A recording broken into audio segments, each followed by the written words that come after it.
On the first episode of the Down South podcast, we talk all SEC football and basketball. Auburn excels in the basketball world while Arkansas takes a tumble. Football ends in the semifinals, and the SEC goes home empty-handed. All that and more on the first episode of the Down South podcast.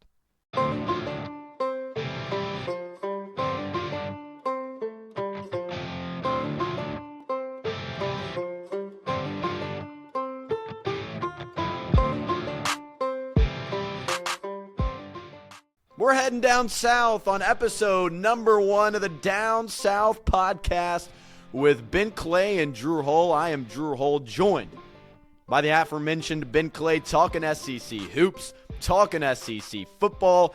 As you heard there in the intro, some big-time stuff going on in the SEC basketball world. Episode number 1, though, Ben. Very excited to be on this new platform. If you're unfamiliar with me and Ben, had a past podcast, and we're now here on the Down South podcast, talking all things Southeastern Conference, all 16 teams, basketball and football, a loaded episode number 1 that is going to be very, very fun.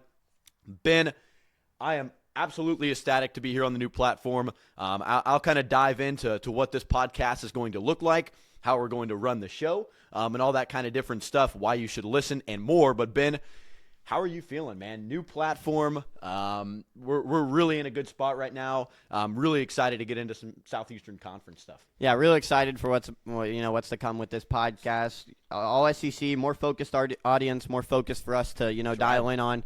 Real excited to talk the SEC, and both teams that we love are in here, so we couldn't be more inspired by this conference. Sorry. Whoa. One thing to note, I think I'm going to make it a thing. Mountain Dew. We're on the road to Mountain Dew sponsorship. Okay, I'm bringing here a he Mountain goes. Dew to every episode. New podcast, same Drew. Yeah. I'm going to just leave it right here. I'm a big Baja Blast guy, so hopefully I'll start mixing the Mountain Dews up for every episode. So Coke calls you, and then we're like, yeah, and then oh no, cherry Coke, and start downing it. But okay, Down South podcast. A little bit of background about me and Ben. We are heading into our freshman year of college. And very, excited and inspired by the world of sports broadcasting, the world of sports media. We've done 2 years of sports play-by-play. I've done football. He's done football color and basketball play-by-play. And so we're definitely really into the sports broadcasting world. We had a previous football podcast by the name of Third and Goal that covered college football in general. And we decided we wanted to consolidate it. We wanted to get locked into a new platform, some new followers, and really try and build a community here at Down South. So if you clicked on this episode, whether on YouTube, Spotify, Apple Podcasts, we appreciate you, and we're really excited to get dove in. I think we have a unique perspective on things, right? We're heading into our freshman year of college. You're going to attend an SEC institution no matter what, whatever you decide to do there. I play basketball. We both have a great knowledge of football from the past couple of years of doing the podcast. Die-hard SEC fans, die-hard college sports fans in general. And so I think we're really excited to kind of bring that to a new platform, Ben.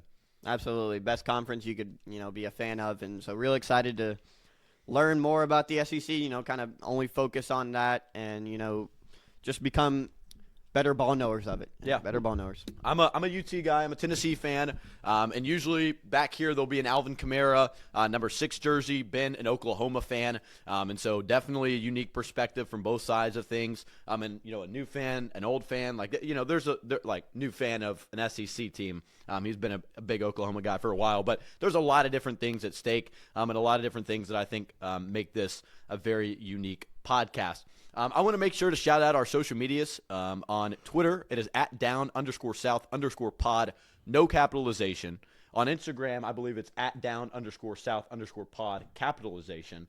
And then on YouTube, you can search up Down South Podcast with Ben Clay and Drew Hull, or you can find us at Down South Pod 25, because we now are in 2025. However you came across this, whether Twitter link, Instagram story, Instagram post, we appreciate you. Make sure to continue and drop the support here for the Down South podcast. That's pretty much all I got. I mean, episode 1 had to do some house cleaning stuff, had to renew my love of Mountain Dew Baja Blast. Not sponsored yet, but very excited for what's ahead. Are we ready to kind of dive right in here? Let me go ahead and pull up the agenda, and then we can go ahead and dive in. Okay, the first thing on the agenda of today's podcast is SEC news and headlines. And as we kind of start covering the SEC. We're talking SEC hoops right off the bat because Arkansas has been struggling, Ben. That's going to be the first thing that we talk about on today's episode and on this podcast is Coach Calipari and what he's been up to over at Arkansas. 0-5 in SEC play for the first time since 1985. Yeah. Very rough start for the Razorbacks. Very highly touted in the preseason. An exciting team. Whenever the preseason was kind of going down, and now as we get into basketball season, they've dropped a few games in a row, and they continue to struggle. Yeah, absolutely. And for a guy in Coach Cal that you bring in, it's almost you expect to win now. And so to be 0-5 in SEC play right now really isn't what you're looking for at the Arkansas organization. But I think you understand you paid that guy so much, you've got to give him time, and you've kind of got to let him kind of process with this team. Yeah, and that's the next thing that I want to bring up. We'll talk about Mark Pope, and we'll talk about our fair share of Kentucky basketball. I think they're a great team, and as a Tennessee fan, our loss to Vanderbilt that we'll touch on here in a minute, not something that I'm looking forward to diving in and having to play that Kentucky team. Auburn, although they're missing John I. Broome. I want to talk about Mark Pope and Coach Calipari because obviously it seems like Coach Cal might be a little bit out of it, right? He's had some post-game interviews where he said they didn't have shoot-around. He said they've had a myriad of post-game interviews that have been criticized by Arkansas media. And so I want you to tell me, Arkansas, Kentucky, obviously Kentucky's in a better spot as of right now. Are you still riding with Pope over Calipari? Are you still riding with Calipari's decision to move on to Arkansas after his great run with the Wildcats? Well, I do understand his decision to leave. It was hitting a stall right there. The national championships weren't flowing in. First round exit, in a year before. And so I understand it. From Mark Pope's eyes, I think he built a great roster over there. I think he did what, coaches have had to do now, and it's create an experienced veteran roster, sure, which is something Calipari kind of struggled to do. And so I think Mark Pope, that's really the main reason they're winning over there. They're experienced. They're a good team. And while Calipari's kind of trying to do that, he has guys in there like Edu Thiero, but I think Pope's, mindset and what he did this year was really good. Calipari, no matter what, great coach. All the things he's done in the past should not take any credit away from him. Yeah, and this is objectively a tough conference. Best conference in college basketball this year. There's no doubt about it. They lost to Illinois, lost to Baylor in the out-of-conference, but did beat a Michigan team who's ranked. We'll see how good Michigan is because Oklahoma also beat Michigan, has got off to a tough start in SEC play. We'll touch on them because at the end of the episode, we've got an SEC Hoops recap, so stay tuned for that. But, yeah, Arkansas in general, man, Calipari's came out struggling. They've got Georgia at home coming up on Wednesday, so a day after this drops. And then they've got Oklahoma, and then the big-time game at Kentucky back in Rupp Arena on February 1st, which is going to be a bloodbath for a lot of Arkansas fans if they can't pull it together by then. But the other thing I want to talk about, last thing I want to touch on when it comes to the Razorbacks, is really their lack of a number one option, right? As a Tennessee fan, it is really tough to watch sometimes because last year we had Dalton Connect. In years past, we've had a lottery pick in Jaden Springer, Keon Johnson, whoever it might have been, Grant Williams, Admiral Schofield. Like, those are your guys. You need a bucket, go give it to this guy. And Chaz Lanier has been good, but Tennessee has struggled when he's off the floor or when he's not hitting to have a number one option, right? And I think it's the same with Arkansas. You go to their game-high points every game, it's really a mixed bag. Right, they don't have a go-to number one option. Edu Thiero is a great player. He leads in a lot of these games, but Jonas Edu randomly has 17 points as the game high, especially as we get down here into SEC play. It looks like, except for Thiero twice, they've had a leading score of a different player. DJ Wagner, then it's Boogie Flan, then it's Ivisic. Like, there's a lot of different guys contributing. There's a lot of different hands-on, which is cool. Like you mentioned, they brought in a lot of transfers, a lot of former Kentucky guys, but I think this team needs a number one option. If it's Edu Thiero, cool. Run stuff through Edu Thiero. If it's DJ Wagner, cool. He can hoop. Give the reins to DJ Wagner. You know what I'm saying? So it's really – I think they're going to have to figure it out. Georgia, it's a home game. Georgia's good, but it's a good opportunity to get back on track, Ben. Well, it was just really unfortunate for the squad is that you did bring in guys that you thought could be number one options. DJ Wagner was a top 5 player in his class. Sure. He might have been one. And then, you bring in a guy like John L. Davis out of the portal where you're like, this is the number one guy out of the portal. And, he's been struggling. He's been struggling, only averaging 8 a game. So when it comes down to, they thought John L. Davis was going to be that guard, was going to be that one that was going to run stuff. When that doesn't work out, it kind of goes to, everywhere. And Thiero has obviously been that guy. But like you said, if I was Coach Calipari, I'd be like, yeah, I'd definitely roll with John L. Davis. He averaged like 18 points last year. Really good season for him.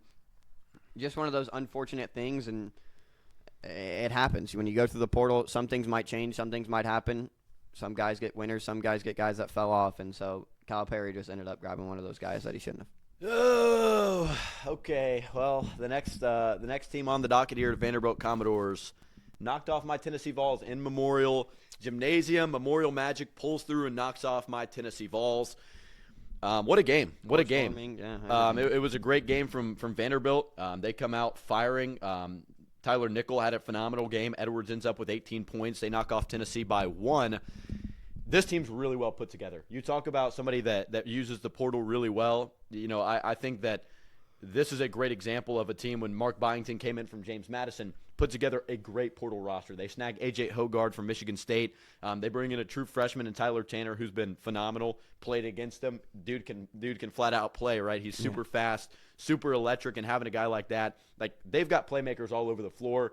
And it's really impressive how Mark Byington built this team. So shout out to Vanderbilt. Hate to see him beat my guys, but yeah, man. I mean, McLaughlin had a game winner against South Carolina. Like they've got some guys, and I think they're well built. You know who the go-to guy is. When you need a bucket, A.J. Hogard's been that at times this year. And shout out Mark Byington for turning this thing around.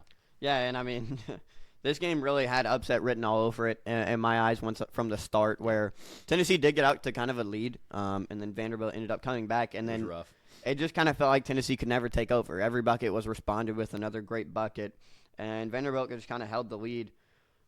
Also, it came down to bench points. I mean, Tennessee had 8 total bench points. Jordan Gainey played all right. You should have seen the bench unit, bro. I don't know if he played all right. When this dude Lanier, and I think Ziegler went out with fouls. Maybe Okpara went out with fouls, I believe. Brother, it was Igor Milicic, Gainey, Meshack, Lanier, and it was unbelievable. Like, we had a 5-second or a 20 shot clock violation, a throw out of bounds. Like, and that's what was the big thing, was Vanderbilt was getting so many momentum plays, and they had so much energy behind that team. They just felt like they were going to upset, and that was so huge for Vanderbilt. And also the free throw line. I mean, the free throw line was pretty competitive, but there was a lot of free throws taken in this game. Yeah.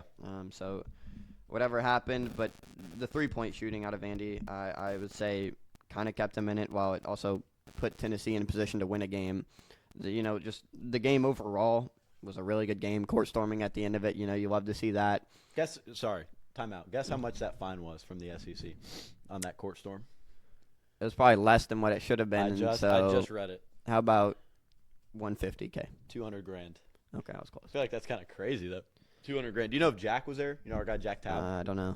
He texted in the group chat. It kind of pissed me off. Yeah, he probably was there then. Yeah. Yeah, I knew that'd kind of make you mad. I didn't even know he lost, and I got out of the game and looked at my phone and it said go Doors. Oh, really? And I was like, but he goes to Vandy. Yeah, so I'm cool with that. I'm cool with that. That's fine.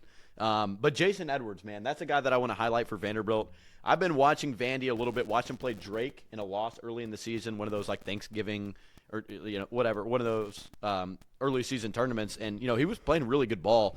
Shooting 46% from the field, and he had a big-time 3. I think we were down 7 points. It was like 47-40. This dude hits a trail 3, puts us down by 10 points. You talk about that timely 3-point shooting from Vanderbilt. Jason Edwards, a guy who's really come on the scene and been phenomenal. 6'1", 175 junior. And, I mean, in the past couple of games, 18 against Tennessee, 13 against South Carolina, 20 against Mississippi State. Like, he's been there, and he's been their leading scorer in multiple games this season. Again, Mark Byington put together a really, really good team here for multiple reasons. I mean, Tyler Nickel came down and hit some big-time threes. He's capable of getting to the rim as well. A.J. Hogard with NCAA tournament experience and great coaching with Tom Izzo at Michigan State. So shout out to Vanderbilt. I wanted to highlight Mark Byington and the job that he's doing in year 1 after a NCAA tournament berth at JMU. But very phenomenal job for Mark Byington. They've started off 15-3 here, Ben. So anything else on Vandy as they beat down number 6 Tennessee? No, I mean, it's definitely, Vandy is definitely trending upwards, and really happy, like you said, good recruiting and good everything else. So, as a Vanderbilt fan, I couldn't be much more happy. Yeah, and I talked about Drake. Has Belmont played Drake? Yes. Was it bad? Yes. It was bad? Yeah, so for for anybody who doesn't know, if you don't know, Ben his parents graduated from Belmont, so he's kind of a secondary Belmont fan, maybe Mid-major primary team. Belmont. Like he's a big Belmont. Go to all the basketball games, guy. so Go I to all guess, the games. yeah. It's a great experience, a good little mid-major experience. Yeah. But I'm used to seeing Drake play, and do you know that Larry? You remember a little Larry kid from Indiana State that played point guard with Ivy League? Yeah, he plays yeah. at Texas now. Really? Which he could shoot. Yeah, and he's good. He's very He plays good. at Texas? Yeah. He does play at Texas. Why don't I remember He gets spot like bench minutes. I was watching them play Oklahoma, and I saw him out there, and I was Why like, did I not remember no that? way. The That's Sycamore crazy. legend. But, okay, the last thing I want to talk about is something that I sent you a little bit earlier, and it was the way too early rankings of quarterbacks as we head into the 2025-2026 season. So transitioning to football here in the headlines really quickly, and we'll stay into football as we get into our SEC football recap here in just 1 minute. It had Garrett Nussmeier number 1. Okay, that's something that I want to talk about. I don't want to talk about all of college football. That's not what we're doing anymore. Nope. But it was Nussmeier, Arch Manning, DJ Lagway in that order. So I think that's a great conversation topic. I think Garrett Nussmeier is a very good player. Obviously, the most experienced out of that group, but 2 highly rated recruits who definitely showed they could play a little bit when they got their time. DJ Lagway from the previous podcast I was very high on. And if he gets his opportunity at Florida, I believe he has got the potential to be an all-SEC performer. So I'm more in the boat of letting it play out and letting DJ Lagway kind of show that he's one of the better quarterbacks in the SEC, if not the best. Yeah. Do you agree with the Garrett Nussmeier take? Anything else you want to add there on that ranking by FanDuel Sports? Well, so I think I agree with it for sure, just due to what they've brought in. And, you do worry about what they are losing. They are losing Will Campbell. They are losing Emory Jones. But you bring in Nick Anderson, who was a, All-American as a freshman. Or, I mean, all-freshman team. And Barryon Brown, who, like Drew said, we love the guy. He will be the quickest guy on the field no matter what. And so I think with Nussmeier, with the weapons that they've added, he can continue to have another really good season. And then also, like you said, for Lagway and, for Arch, those are guys that are going to have to prove it first, I feel like, before you rank them up there. I know we made the mistake last year of, on the other podcast, putting Lenore Sellers 16 in the SEC. He proved us wrong, so good for him over there. Arch and all these guys already have so much expectation and so much potential where I think they both can hit it, but ranking them that high over guys like a Nico, like a Lenore Sellers, it could be kind of interesting. That was a strictly SEC quarterback rank. I think we had Blake Shapen in there at 14. Yeah. Shout out Blake Shapen. Jackson Arnold at like 7. Yeah, we had Jackson Arnold extremely high. So don't go find that video is what I'm saying. Do not go find that video. Okay, any other big-time SEC headlines you want to talk about? Anything that's been in the news? Flip on SEC Network, something that turns on, like anything like that before we get into the SEC football recap, part number 1. Carson Beck is gone. I don't know if that matters to anybody. Yeah. The portal's been active, and, we could talk about that for forever, but portal's been active, especially in the SEC with all that money getting thrown around. John Mateer at Oklahoma. Plenty of things that we can talk about. I think you just wanted to slide that. I did, for sure. Yeah, apparently he's been Carson Beck is gone. Apparently he's been really good at practice, so I'm super excited about that. And so, we have plenty of time to talk about Scale all that. Scale of 1 to 10. If Mateer's terrible, how disappointed would you be? If 10 is like you would consider going to college and becoming a fan of that team. Bro, it'd be like 9. Really? If we fell off, if we struggled again. Yeah, that'd be bad. Okay, but we're not talking about next season yet. No, that's not true. I'm making myself look bad. I am an Oklahoma fan no matter what. Yeah, I feel like episode 1, you gotta be the ride or die guy. No matter what, it's a ride or die. Okay, SEC football recap, part number 1. As you can tell by the title, we are football, we are basketball. So we're talking Coach Cal, Coach Pope, Byington, and Vanderbilt on the basketball side of things, but we do want to dive into the football side of things. And we did run a college football podcast this season, so we've been extremely dialed into what's been going on in the land of the SEC and college football especially. So let's dive in, Ben. The first team that I want to recap is Ole Miss. The Rebels. They finished this season 10-3 with a big-time win over Duke. In the Gator Bowl, obviously, Lane Kiffin felt extremely passionate about that win on social media, per usual. But this is a team that loses Jackson Dart next season, a team that's going to lose some key pieces, and a very exciting 2025-2026 season ahead for Ole Miss because I think they're going to be able to contend for the playoff. But in 2024-2025, fell short of the playoff goal. And ultimately, a team that honestly was a little bit disappointing this season in my eyes, Ben. Disappointing is kind of interesting in my eyes because, you brought in a lot at the portal, but you didn't really have expectations to be like the number 1 team in the country. However, you had a quarterback in Jackson Dart who was really good. You had players in Trey Harris, who I believe is the second best receiver coming out of the class. Yeah. And so, I mean, I think the expectations because of the players you had in this were set really high. Lane Kiffin, I believe, should have done, he could have done better. And why don't you make yourself a certified playoff spot instead of one where you're on the bubble and get to complain about it? So I would definitely say that it is a disappointment in terms of they should have beat Kentucky. They should have beat LSU if they wanted to make this thing. They should have beat Florida. Yeah. And, I mean, you could have walked in there 12-0 almost, 13-0, but you lost those big-time games that you needed to win. Yeah. I mean, this is a team that I think left a lot on the table because as much as Lane Kiffin wants to get on Twitter, as much as he wants to run his mouth and complain about not being in the playoff and SMU getting blown out by Penn State and Tennessee getting blown out by Ohio State, at the end of the day, man, Tennessee beat Florida that you couldn't beat. Tennessee beat Kentucky, a team you couldn't beat, right? So there's a lot of things to be desired for this Ole Miss team.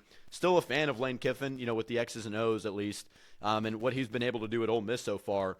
Jackson Dart, I'm correct in that the fact that he's gone, right? Am I tripping on that? I feel like we haven't really talked about he's gone. that. Yeah, okay, that's what I thought. Yeah, I didn't want to misspeak. But, yeah, the fact that Jackson Dart's gone, the fact that, they're going to have to go out and either develop a quarterback or go get a portal quarterback and develop that guy a little bit further. Like, this is and I guess they have who do they land? Who do they land from the portal? They landed a quarterback, right? I believe so. So, they're going to have a guy coming in, and even if they haven't landed him yet, I'm sure they're going to land a guy because Lane Kiffin loves his experienced portal quarterback. So, at the end of the day, this is a team that I think left a lot to be desired. The run game I feel like could have been a little bit better, but you mentioned Trey Harris missed a lot of the season and is a absolute impact player when it comes down to it. So anything else on Ole Miss? I mean, a team that simply lost to Kentucky at home, that's an absolutely brutal loss. Lost to Florida late in the season and then lost on the road in Death Valley to Brian Kelly and the LSU Tigers. So a lot of good things. Thought Jackson Dart played a pretty good season, just, couldn't get stops when they needed it. Yeah, and the biggest thing is replacing a lot of these guys. You lose Trey Harris as a senior. You lose Jordan Watkins, who had a really breakout season for them. Great, yeah. Also a senior. Jackson Dart's gone. I'm not sure about Ulysses Bentley. I would assume he comes back. He was okay, and Henry Parrish was also that was a good little duo. This team, I think it can definitely be good. Kiffin always breeds a good offense. It's just about this defense. They had plenty of great defensive players in terms of prospects. I think Chris Paul Jr. is really good. I think Princely Yellen's good. Walter Nolan's good. They got guys that will come out of the draft and be solid NFL players. And, if you think about it, the roster was just so good. Yeah. And it could come down to coaching, to losing a game to a team like Florida, to a team like Kentucky. Both pretty down-to-the-wire games. And so it could come down to that. And as you respect them for beating a team like Georgia, got to give them respect for that. But you got to win the games you need to win, and it really boils down to that. Yeah, it definitely does boil down to that. Did we ever get to the bottom of why on EA College Football that Ole Miss running back is like some random? Yeah, I don't know. You know what I'm talking about? Yep. Remember when we played that and your guy was like he was like a 73 overall? No, the first one we did, and it was not Ulysses Bentley. No, it wasn't Ulysses Bentley, and it wasn't like anybody else they had their running back. His name was like John Johnson or something. Yeah. He was terrible. He was awful. He was like a 50 overall. He was so bad. Dude, simultaneously talking about the PlayStation, I might need to hop on Fortnite. Really? Realistically, yeah. I might have to. I would wait till the 31st. That's what I'm saying. Season 2 is coming out, right? Yeah. Yeah, that's kind of going to be the rage. I haven't been on since for a while, but I'm just hoping that the school gets, like, is there a possibility school gets called out anytime soon? Or was that just like a flurry of chatter? Tomorrow. You think? There's no chance. Cheatham County got out. Really? Yeah. Wow. Does that include, who's that, like Harpeth? I don't know. Yeah, it is Harpeth. Yeah, it's yeah, Harpeth. Yeah, I don't know, dude. It's cold as crap outside. It's 18 degrees as we're recording this. It's going to be like we're down in the basement. If you're watching on YouTube, down in like kind of the basement, like garage area, and we're not outside, but like kind of we're outside. We have school tomorrow. It's pretty cold. Dang it. Yeah. It's pretty cold down here. So definitely keeping the sweats and the little jacket I don't have on. a day off till February 17th. Oh my gosh, bro. We're actually going to be in the trenches. That's going to be so bad. Mm-hmm. Senioritis has definitely kicked in for definitely. me. I was thinking on the way here, like, I used to be like, okay, school is cool. Like, I like seeing my friends, but I would just rather see my friends, like, at a restaurant or like actually enjoy the time with my friends. You know what I'm saying? And Yeah. not just be like see them in school or whatever. Oh my, what are you gonna do about that, buddy? What? The coming home court. I'm not gonna win. You might win, bro. I'm not. Ben was nominated for the coming home court, and there's possibility There is not. that if you're top 3, you get in. I don't think I'm getting top 3. Buddy, I don't know. It could be you, Fortune, and Max. I think like Hayes gets in. No. Because like No. that's like that like group over there would vote for. I guess. No one's voting for me. I'd vote for you. Why? I'm just kidding. You watch me vote for Max. Yeah, okay, and I've seen everybody vote for Max. yeah. That's the thing. Like I don't think I'm getting. I a ton just of votes think here. Max, that would be a aura gain if he came out of the locker room and did the coming home court. I think Max has earned it. Reg has earned it. Yeah. I feel like that's Not saying I haven't done it. deserved. Like I've been like but Max. I also don't want to do it. So Max has earned it. Don't vote for me. I have we'll not leave the earned link. it. We'll leave the link in the description to vote for Ben. All right, That would be ridiculous. Let's get to the Tennessee Volunteers. They got slaughtered by the team playing for the national title tonight, 42-17 in Columbus. But not a terrible year. 10-3 is the final record there. James Pierce Jr. gone. Dylan Sampson gone. They did bring in Star Thomas from Duke. I'm excited about that pickup year 2. And Nico, excited about what's to come. But it's hard to judge this team. It is easy to say as a Tennessee fan, if you beat Arkansas, you probably don't lose in the first round of the playoffs. At least, by that much, because that, what are the odds you have to play Ohio State in the first round? They're fired up, on the heels of that loss to Michigan. And they're also better than you. Exactly, and it looks like they might go out and win the national title. So it was bad, but you beat Arkansas, you probably get the 6 or 7 seed at that point, and you play SMU at home, which they're a good team, and I don't think our defense would have turned over SMU like Penn State did, but we would have had a much better chance than what we did against Ohio State. But overall, can't be mad at Heupel, can't be mad at Nico. All the Tennessee fans who are going to say we got an $8 million quarterback, first year playing, freshman year of experience on the field at least. And overall, I think we had a pretty solid year to be built on. I think the wide receiver room, as much as people think it's going to take a step back, has the possibility to take a step up. So a lot of things could have been better this year. Love to beat Arkansas on the road. That was a terrible loss. But other than that, a lot of things to be desired through the air, play calling wise, that hopefully we can figure out. Yeah, it was kind of an interesting year, especially for the system that you thought Tennessee had been put in place, where it was going to be an unreal system and they were going to score 50 points every game with Nico at the helm. Not what happened. Dylan Sampson was a really big bright spot for this team, though. I love watching Dylan Sampson play. I think he was a really good running back. Nico's an interesting topic. His highest passing game was 314 against Chattanooga. And when you look at the big-time games where he played basically the whole game, 194 against Oklahoma, outlier out. I wouldn't really care about that one. 158 against Arkansas, 170 Florida, 200 against Bama, and then 290 against Kentucky, which was a really good game for him overall. Then you go to 170, and then 260 against Vanderbilt. Yeah. 100 in the playoff game. So he didn't really see much over 300 against really good teams, even close to that 200 mark. So I think that system's got to be put in place. I think the receivers, it was kind of a weird year for receivers. I think that's, and not to say that none of it's Nico's fault, because some of it is, but most of that, like I vividly remember a dude, Chaz Nimrod, catching a ball that would have been a touchdown, just dropping it. Yeah, right? yeah. And that, that's 50 yards on the catch and run. So, yeah, he definitely could have been a lot better if you have better wide receivers and, a better scheme. I think it starts with the scheme. I think you got to trust Nico to push the ball down the field more than what he did. But overall, yeah, keep going. Sorry. No. Real excited for the receivers next year, though, with Nico.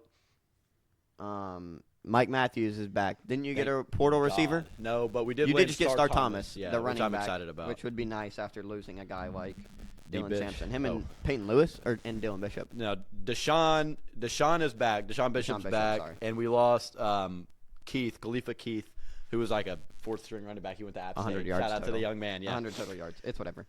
So I mean that's interesting. Squall Wright's gone to Florida State. Enjoy it. Yeah, whatever over there. Is Chris Brazzell back? Chris Brazzell's back. Brew McCoy has an extra year of eligibility. How? Has not done anything yet. So we'll see. He was hurt the whole year. Yeah. He was hurt. He definitely fiddled with injuries. Dante Thornton is gone. Shout out to Dante Thornton. Had him on our past podcast and was a really fun guest. So shout out to him. Little soft spot in our heart for him. But yeah, for Tennessee, final kind of breakdown on them for me. Recap is good season. Could have been a lot better. Definitely some opportunities that they could have taken advantage of, like beating Arkansas and having home field advantage in the playoff. That prevents you from playing the team that's more than likely going to win the national title tonight. There's just a lot of things that I think we could have done better, executed better in certain spots. But 10-2, 10-3, I guess, in the first year of Nico Imaliava, solid, right? Next year, if there's no step up or a regression from Nico, then you can kind of look within, whether it's coordinators, Heupel, whatever, something to at least look at and think about. But as of right now, I'm cool with where we're at as a Volunteer fan, and just got to keep growing, man. Keep growing. Yeah, and I mean, if you do look at it, you end up being the 6th seed or something like that. You are Penn State. And in Penn State's shoes, SMU, a very winnable game. You play a Boise State team who was up and down. That would have been a good game. And then you get Notre Dame at this point. And, you feel like you could even maybe have a run against them. Yeah. No disrespect to Notre Dame. They're a really good football team and have earned their way to the national championship. But it's such an easier path than playing the best team in college football right now. And then having to play Oregon. And then playing Oregon. And then Texas if you win that one. Yeah. So, I mean, just the path that they put themselves on by losing that Arkansas game was really tough. Yeah, and shout out to Ohio State for overcoming that road because that's rough. It was. And they just smashed their way through Except for it. Tennessee. Yeah, true. Kidding. Shout out, and in that game, that was definitely true. So shout out to Heupel and Tennessee. All right, let's get to Florida. That's my next team. Talked about that is your team. DJ Lagway just a little bit. I'm a Tennessee fan, but I love DJ Lagway, the way he plays, how exciting of a quarterback he is, and made a great throw against Tennessee late in the game that you don't see a lot of people make. So what they were able to do this season and be able to pull it together, they went 8-5. Like I think that's kind of going under the radar. Napier was this close to getting fired midseason, and they were able to pull it together, smash Tulane in the Gasparilla Bowl. Yeah, they did. And I know they were short on some guys, but still a great job from Florida. Again, a team that with DJ Lagway at the helm looked a lot better. And honestly, just proud of Billy Napier and the Florida Gators for pulling that together. Hate how close they always play the Vols, but I mean, at the end of the day, man, they did their job. Napier pulled it together and prevented himself from being fired. So Napier absolutely pulled it together. Yeah. He was on track for another 6-6 season, and that was going to be a firing out of him. So good for him to get that one done. Mertz, when you started the season, you played Miami. It was pretty bad. Everyone was like, well, I'm not sure. Mertz goes down with an injury, and Lagway steps in. Immediately goes off against Kentucky. So, Yeah. I mean, Lagway he's played really well. Even with the guy, once Montrell Johnson got back, they were able to beat an Ole Miss team, beat an LSU team. yeah, And so I think when that team is fully healthy and when Napier's able to really just do his job, it's a really fun team to watch. It's a team with a lot of potential. And so I think this team certainly has the ability to be a really good football team. yeah, for sure. I think heading into next year is going to be a really exciting year. I mean, they've got playmakers. They've got DJ Lagway, which I think is at the utmost importance. And one of the reasons that the college football show is so hard to sustain and so hard to continue to do and cover into March, April, even February and January, where we are right now, is you just don't know who's going to be on your team, right? People have to declare for the draft. People can still enter the portal in that spring window. So, hold everything loosely here because Florida could be a team that people take from the portal. People give to you in the portal. There's just a lot of different things that can happen throughout the portal. So Florida, 8-5 season, one of the toughest schedules in football, as we talked about on our past podcast, that we liked their roster. We liked that they had a lot of talent, and DJ Lagway had the potential to take over.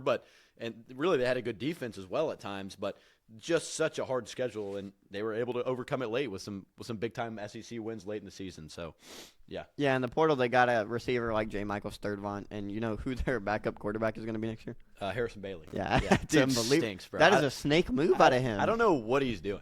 Just go to Coastal Carolina and be good, bro. He went That was a snake move to go to Florida. Tennessee. Okay, I'm not feeling that Tennessee. All right, whatever. Goes to UNLV. He didn't play bad at Tennessee. I don't even know if he played at UNLV. I have no idea. Then he goes to, where'd he go? Louisville. Okay, why are you going to Louisville? Tyler Shuck is there. You might even play next year.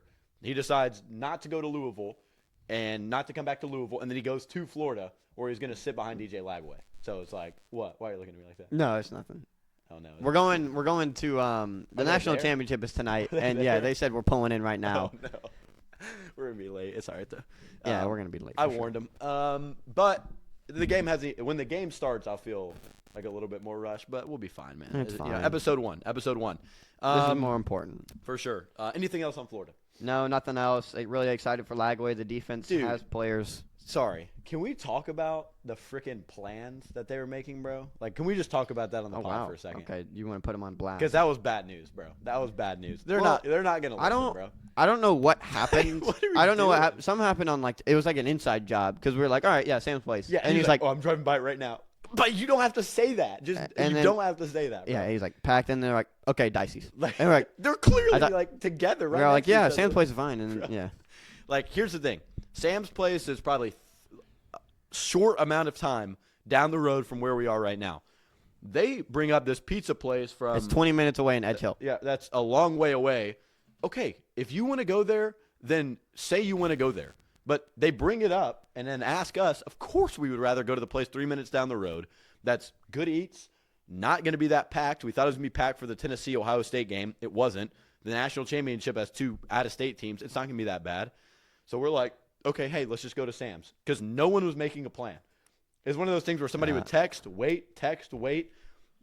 Nobody responded to somebody from like 3 days ago. So I was like, all right. So I texted and was like, what time? Of course, nobody tells me what time we're going. So I was like, all right. So I get here, we're recording the podcast, all that stuff. But they were like, all right, let's go to, it's either Dicey's. It's pretty good pizza. I don't know if they have TVs or anything. One of us has been there. Like, you just say, we're going to Dicey's. And I'll be like, all right, let's do it. But, like, what do you think I'm going to say? Is Sam's place 3 minutes down the Yeah, street? I think 30 minutes, 30 I don't seconds even from my house. understand that. But, anyways, anything else on Florida? No, Okay. nothing on that or the pizza debacle. Yeah, all right. Let's go to Kentucky. The Wildcats are the 4th team here on the SEC Football Recap Part 1. Wow, what a stinker, man! What a Okay, stinker. whoa, hey. I saw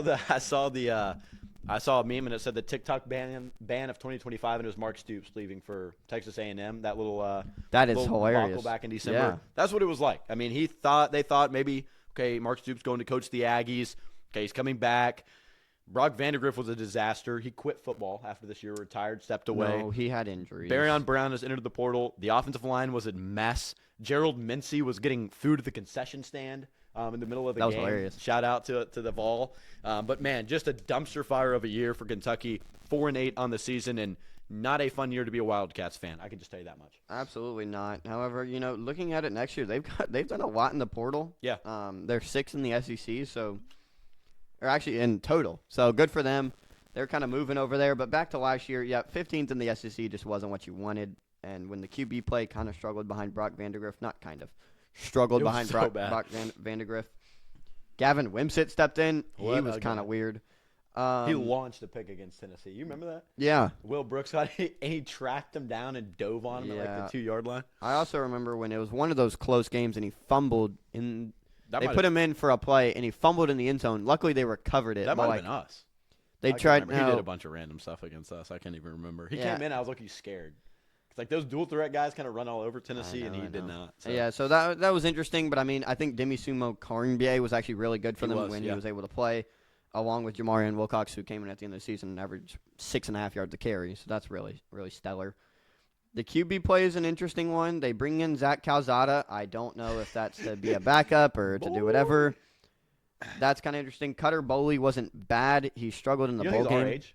Really? He reclassed up. Yeah, he's our age. That's crazy. He didn't play too well in the bowl game. He finished with a 2-4 touchdown to interception ratio. So that's whatever. But you lose your top receivers. Barryon Brown was out for quite the while, and he finished second in receiving for them. So Jamari Macklin didn't do too much. But the receivers, I actually am kind of intrigued in. They bring in quite a few receivers. They bring in Kendrick Law out of Bama. They bring in I did not know Kendrick Law went to Kentucky. Wow, I know. That's actually a pretty solid pickup for Troy Stellato. They bring in J.J. Hester, True Edwards, plenty of receivers, to hopefully bolster that up. A tight end, Hunter Boyer. So they're doing a lot. Mark Stoops is doing a lot to try to help and, heal the wounds that they're losing from things this year. I don't know if anything's going to change. You got to have a QB to play in the SEC. They haven't for the last 2 years, and it's cost them. So, Yeah. Well, yeah, Will Levis was pretty solid, but Please. they haven't done that for the last few years, and so we'll see what goes on. Yeah, no doubt. I mean, this is objectively a team who. This is objectively a team who has struggled a little bit when it comes to moving the ball down the field. You mentioned the quarterback play has been a little bit of a struggle. you talk about, the number 6 team when it comes to portal rankings via 24/7. It's still a team who's lost a lot in the portal, right? Dane Key, Berrien Brown, 2 guys that have left Kentucky and have found their respective places at LSU and Nebraska.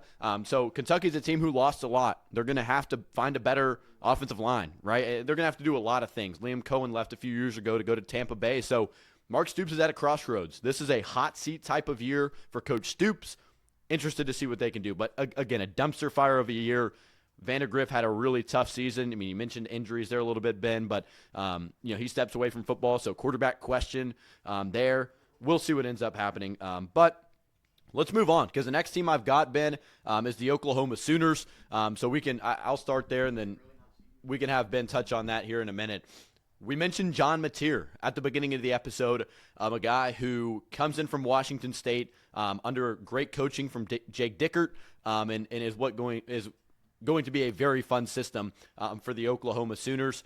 6-7 last season. Brent Venables, a guy who has the possibility to be on the hot seat as we get deeper into the season, depending on the results that he's able to get.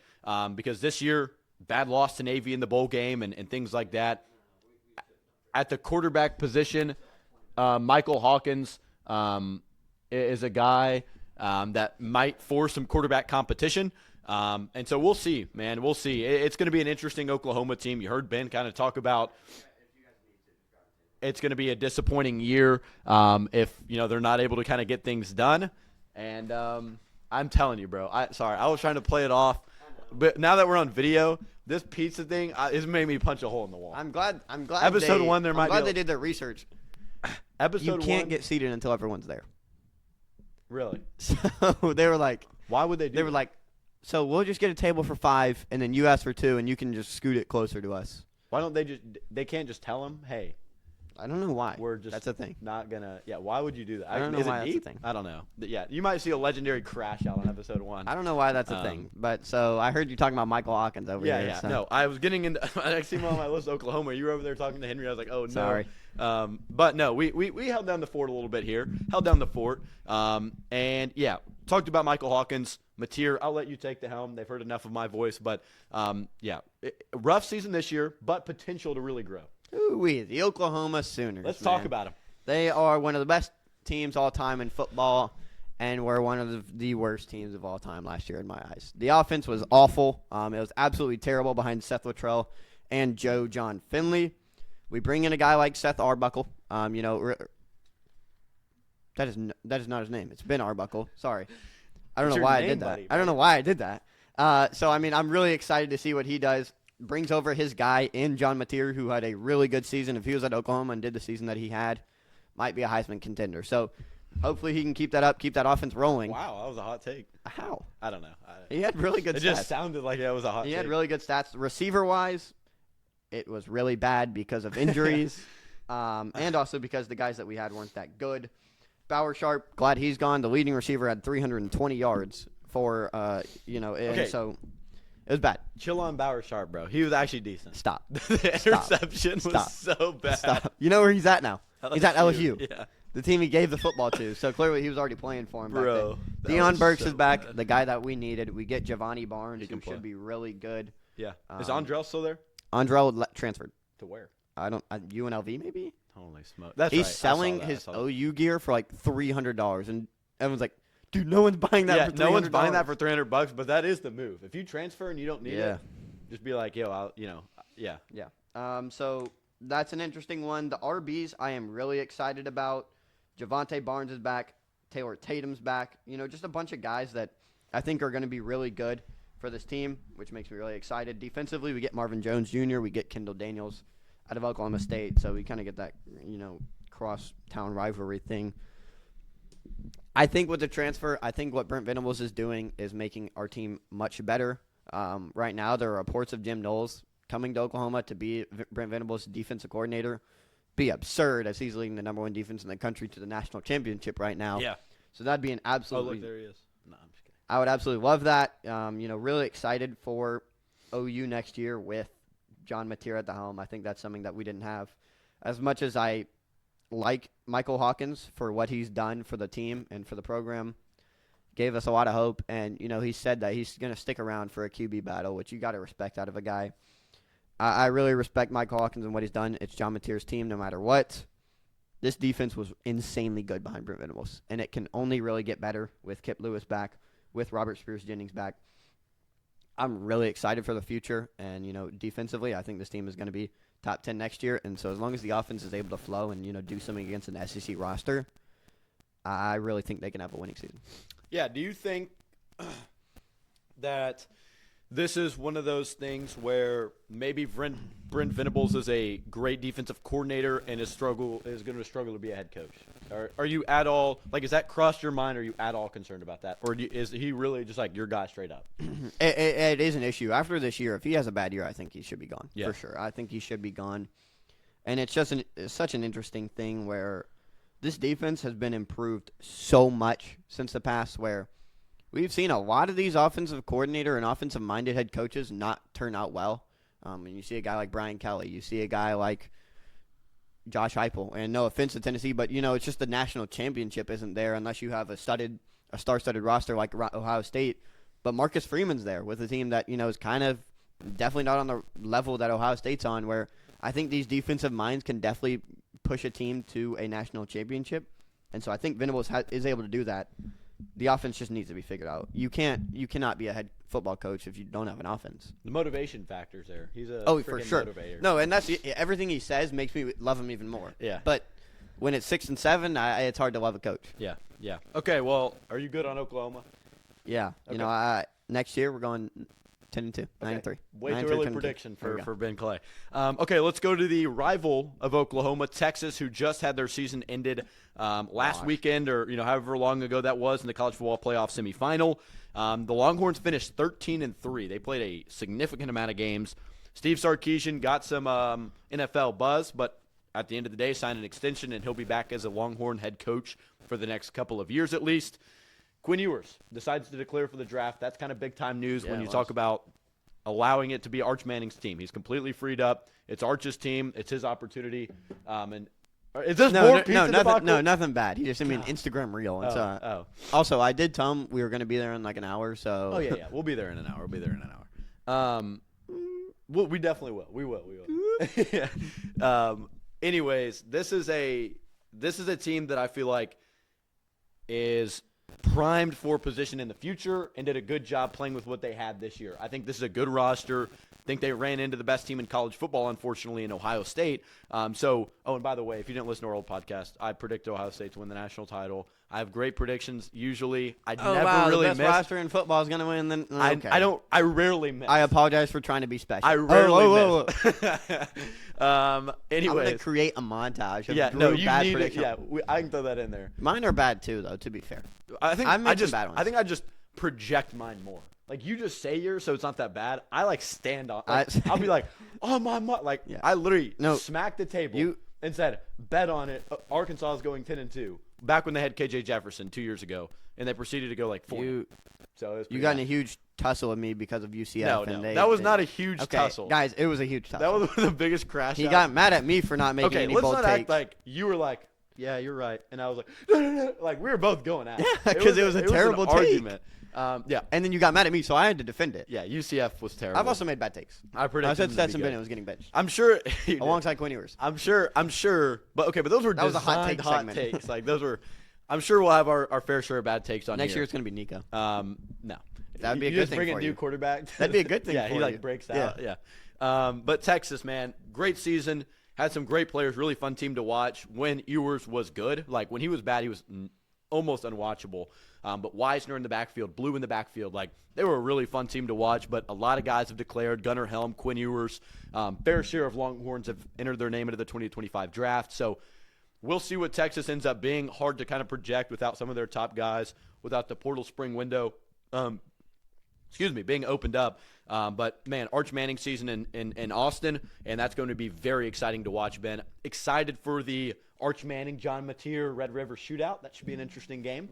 But Texas, good season, made the college football playoff semifinals, and honestly, from a few years ago when they were 5-7, like, you can't really ask for much more, and only third year maybe for Steve Sarkisian. So. And he just signed that massive extension. For sure. So I mean, they definitely have found their guy, and any worry of him going to the NFL is gone. What I think was also such a huge find for them was this running back room, where you already had a guy like C.J. Baxter go down with an injury. Jarrett Gibson, I believe, went down too, and so you were down your best two guys. And Quinn Travion Wisner and Jaden Blue almost certified themselves as one of the top 10 RB duos in the country. Yeah, it was a two-headed monster. Absolute two-headed monster, especially in the playoffs. They definitely showed out. So, like you said, I think with the guys, like Matthew Golden, like Isaiah Bond, with what they were given, he's excelled as an offensive play calling mind. Arch Manning is just another step up from Quinn Ewers. I mean, this kid can do anything, and so this team next year is going to be an absolutely stellar one. I'm still pissed about? Okay, what? Not going to the Music City Bowl, bro.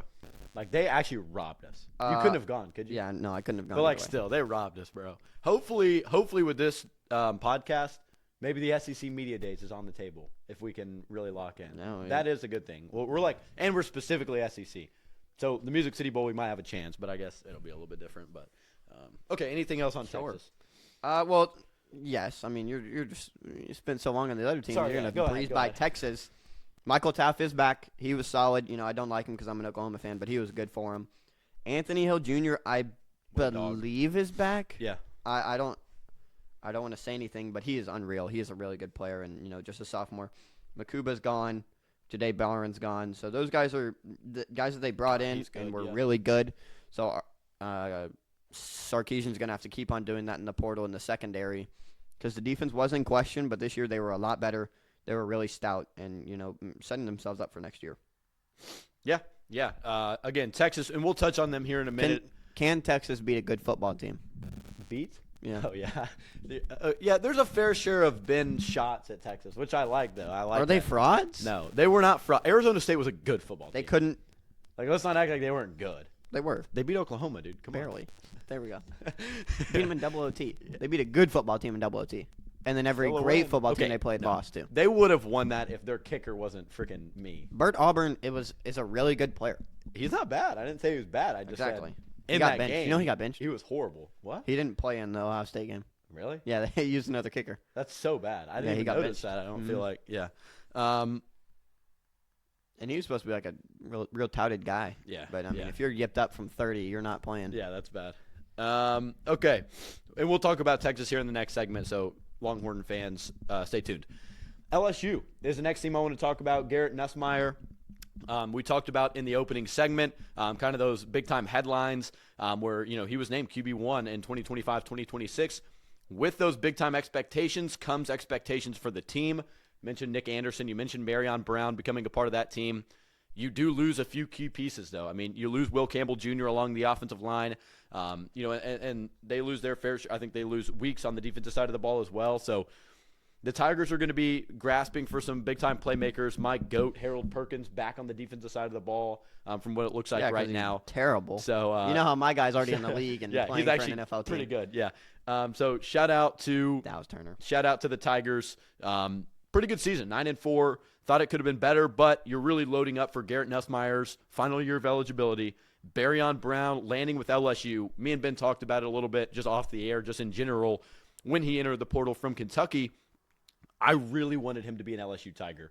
And the fact that he was able to land with LSU with a quarterback that's been there, been in the system, had his moments. Launch the football. Yeah, had his moments at LSU. Really excited about that pairing, and then Nick Anderson from OU definitely had his moments, especially in his first year with the Sooners. So I think LSU is a great team. Going to need to find some replacements on defense, especially for Whit Weeks at linebacker. But Tigers are a good team, man. And I think this year they are primed for a college football playoff run. I'm excited for it. Oh, are they? Yeah. I think as long as Brian Kelly can, who is an offensive mind, figure out the defense, they have a chance. Yeah. And so I think that is a big thing. Nussmeier was really good. Caden Durham, who was a true freshman, ran for 750 and 6 touchdowns, so really good out of him. I mean, just that was a position they were worried about. The other good thing is they bring in an absolute star-studded tight end in Bauer Sharp. I mean, really. They do. You're right. You're right. Trolling. He is pretty good, though. I really don't think he was that bad. He was, but it's okay. He was, but it's okay. You should have seen. Oh. You're gonna be fired up over here. Dude is actually fired up. pissed. He dropped You so should many have footballs. He was so bad. Like, genuinely, he was awful. But I mean, back to LSU, the That's receiving like this play. episode of How I Met Your Mother, where they asked Barney about something, and he's like, "What that guy did to me drives me." That's what it was like. You guys start getting. I'm not up. sure if Aaron Anderson's back. I believe he's back. Yeah. Kyron Lacey. He's gone. Next topic. He's gone into a freaking Not gone prison. to the NFL. Yeah. And then you bring in other receivers. So that's an 800-yard receiver paired with a All-American freshman player and Barryon Brown. So you love what Nussmeier has the potential to do with Brian Kelly. Really good team. Offensive line, they're going to need to fix some patches that's left over. Like you said, Whit Weeks was one of the best linebackers in the country. He's gone. But it's going to come down to Brian Kelly recruiting and, finding the right dudes on defense. Yeah. All right. Anything else on the Tigers? Go Tigers. Go. You know why it's go. Oh my. Go Tigers. You don't sound like that. Because of New Orleans and the French Quarters. Dude, I don't know. It's the UX though. Yeah, It's like the thing. EAUX. So I'm assuming It has something to do with New Orleans, something to do with French. Go Tigers. Can you stop? All right, let's go to Vanderbilt, the final Never team, mind. and part one of the recap. Vanderbilt Commodores, man, excited to talk about this team. 7-6, big time finish to the season with the Birmingham Bowl dub over the Georgia Tech Jackets. Shout out Diego Pavia, man, had a very exciting season, and hate him or love him, he brought some eyes to the Commodores. Shout out Clark Lee for what he was able to do this season, and a lot of good things for Vanderbilt ahead. Not sure, how likely this team is to take a huge step next year, but just recapping 2024, I mean, have to be pretty excited with what they did. Picked up some big wins, finished with a winning record, and Vanderbilt in the past, I mean, you got to be happy with those results. Yeah, I mean, you beat Bama, so who really cares what else happened this season? Who was ranked number 1 at the time, which is phenomenal. Yeah, big that's time a win. great win. Good for them. It's an interesting team. I don't know. I mean, as much as you're excited to bring back a sixth-year senior in Diego Pavia, there's not really a future with him, in my opinion. Yeah. So I think your team can get better. Your team can go to 8-5, but that's not really what you need in the future. You need a young quarterback. Don't really have that right now. On the ground, interesting one. I mean, Cedric Alexander was solid, but Pavia just takes away that all. Eli Stowers was a really good player for them. He's back. He was really good, in the SEC as a tight end. That's a huge plus. Along with Junior Sherrill and Quincy Skinner, I think both of those guys are back. Skinner might be gone, but yeah, Skinner's gone, I believe. They're still a really good team, and I don't know what you're doing over there with the mic. Sorry, but my mic is tweaking, dude. It's like jammed in on the side over here, so sorry. Yeah, no, it's okay. I think with what they've been able to do this year, this high-powered offense is able to upset anybody. Yeah. I don't think it's able to make a playoff game, but I think it's able to upset anybody. And so I think there's a lot to look forward to as a Vanderbilt fan. It's just I wouldn't you're not expecting playoffs in the SEC. Yeah, for sure. Okay. So that is pretty much the SEC football recap. I mean, a lot of good things went down in the SEC. I mean, had a college football playoff semifinal team, but and again, we still got some big juggernauts to talk about on the next episode, whether it's Alabama, Georgia, Auburn. We still need to talk about some household names in the SEC on a yearly basis. Still need to be touched on, and again, we'll get to that in episode number 2. That was just part 1 of the SEC football recap. So always talking football, always talking basketball in the SEC. And, man, if you're still listening to this point, make sure leave a 5-star review, follow, subscribe, do all that good stuff on those platforms. Okay, the next segment of today's episode of the Down South podcast is called What Are the Odds? I'm going to give you the 2026 national title odds for the SEC released by FanDuel Sportsbook. We can just talk about at least quickly each team's likelihood to win the win the college football playoff national title in 2026. This was released by FanDuel. I think I saw it on SEC Unfiltered with Chris Phillips. I think he originally posted the graphic. Thought I might bring it over here and talk about some of these teams. Okay, who do you think is number 1? Who do you think is the number 1 most likely team to win a natty in 2026 out of the SEC? Texas. Texas is number 1. Do you agree? Yes. Okay. Yes. So you agree with Texas at number 1? I think defensively and offensively what they're going to be capable to do. Yes. Okay. Who do you think is number 2? Georgia. Yeah. Who do you think is 3 and 4? Oh, okay. Now we're getting to some muddy waters here. Yeah. I was just kind of LSU's. I believe no. No. LSU LSU is plus 2,300. They are 6th. So, Okay. I mean, they're still top 10. Okay. Let's think about SEC teams because when you're put on a spot like this, you forget. Yeah, the SEC you start teams. forgetting Ole Miss. teams. Yeah, Ole Miss is in there at number 5, plus 1,900. There's 2 teams in front of them. It's kind of interesting. That is kind of interesting. Yeah. Besides those, is Tennessee up there? Tennessee is up there. Tennessee is plus 1,600, the 4th team on the list, just behind this team in front of them. I mean, I just said their name like 5 seconds ago. That's not Pretty fair. disappointing season this year. I predicted their record correctly. I don't have a lot of good predictions. No, you doesn't didn't. really help you. You've never predicted a team's record correctly. Alabama, so Yeah, it is. it's Alabama. Alabama is in there at plus 1,400. So it goes Texas, Georgia, Bama, Tennessee, Ole Miss, LSU. You kind of get into the middle range where it's A&M. South Carolina, Florida, Auburn, OU, Missouri, Arkansas, Kentucky, Vandy, Miss State. Mississippi State has plus 100,000 odds to win the national title. Would you put money on that? No, $1. Put no, $1 down to win absolutely not. 100 grand? Absolutely not. That's a waste of $1. But in serious terms, if you were to put money on a team to win the national title that's not named Texas or Georgia because they're tied for first with plus 650 odds, who would you put money on? Let's say you're putting down $10 with the odds that we're looking at. You can, if you want a team, just ask. I can remind you of the odds. Oklahoma is plus 7,500. Didn't have to worry about that. That's a really good question, and I think it would be a Tennessee or a Alabama. Okay. The Alabama QB situation kind of worries me. Yeah. We saw that with a team like Michigan, where a certified QB definitely matters, even with the defense you have. For sure. Tennessee's a good team. You bring back your starting quarterback, who's really good, and so I think it's one of those two, where I think the coaching along with that is built to make a run and make the playoffs. Yeah. Some of those lower teams, I just don't think that. No. South Carolina could be one of them. I mean, maybe they have plus 3,800. It could be South Carolina. So I mean, that's not a bad one. Is that who you're going with? No, I'm gonna roll with. Ole Can I Miss. say both? Or- No, not yeah, Ole Miss. Sorry. That's Not who. Ole Miss. Sorry, I spoiled my. That's Really? who if I had to put Go money ahead. on a quote unquote dark horse, I think that team just has like one of those because I don't neither know one who's of these- playing quarterback for them. Yeah, I don't either. This is it. Darian Mensah? No, That's what I thought. I thought he hadn't transferred yet. Maybe not. But when I was saying that earlier, I was like, "Is it Darian Mensah?" And I want to say it like off the top, and everybody thinks I don't know ball. But I it's didn't. hard to keep up, dude. Yeah. But yeah, I think Ole Miss plus 1,900, just outside. I think that maybe they are number 5. Yeah, number 5 in odds. Just Lane Kiffin, man, he just gives you a sense of like, he's a really good coach. He's been to the playoff as a coordinator with Nick Saban. Not Ole Miss. I don't know. Okay. I don't know. I'm checking. So he's been to the college football playoff as a coordinator. If they find a quarterback, if it's Darian Mensah or whoever it might be, I think they've got the opportunity to be a really solid team. Again, not picking – they're not my national title pick, but out of these SEC teams, if I did have to pick like the dark horse to do it, 5th in odds, plus 1,900, I don't hate the Rebels there. Yeah, so that's kind of my take there on those odds. Any other teams down the list? Duke. He's at Duke. That's where Darian Mintz is at. I'll go at Duke. I'm an idiot. I was thinking he transferred from Duke. I don't know why I was thinking that. He was transferred from Tulane. I don't know what I was thinking. Not Elko at Duke, sorry. I don't know Maybe, why I yes. thought. Yeah, that's weird. I knew he was at Duke. Sorry about that. It's okay. Yeah, that's on me. You're forgiven. If you had to guess Vanderbilt, what do you think it would be?